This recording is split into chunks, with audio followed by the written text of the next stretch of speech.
Et à cette époque, ils étaient obligés de vendre l'aile du pigeon qui était très chère. Ils vendaient même des fientes, ou donc du caca de pigeon. Il y avait manque de nourriture. Il y a certaines femmes qui sont des amies. Ils ne sont pas des sorcières.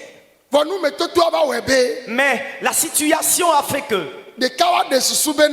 une a réfléchi. Telle la famine s'intensifie, nous allons faire une tontine.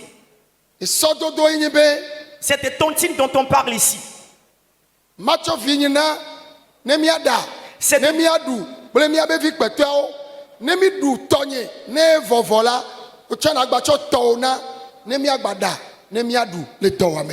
ce dont il est question ici, c'est que une a réfléchi et a dit: vu l'intensité de la famine, je vais donner un de mes enfants, nous allons tuer, en manger avec les autres enfants, et après consommation, nous allons aussi tuer un de tes enfants et en manger à cause de la famine.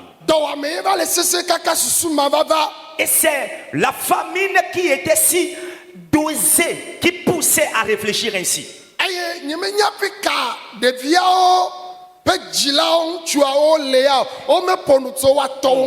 La parole n'a pas parlé des parents ou des maris de ces deux femmes ou des parents des enfants de ces femmes. Et la Bible dit que en commun encore, toutes les deux sont d'accord. Et elles ont tué d'abord un des enfants d'une première femme. La chair fut mise donc en morceaux. Ils n'ont pas précisé le nombre de jours où cette chair, viande humaine, a été consommée. Bien-aimé, analysez un peu la situation. Que la famine est venue jusqu'à ce que un parent n'égorge son enfant. Et les autres enfants étaient là en tant que témoins. Et se disent: c'est parce que nous n'avons rien à manger. Bien aimé, la famine était si intense. Écoutez-moi s'il vous plaît.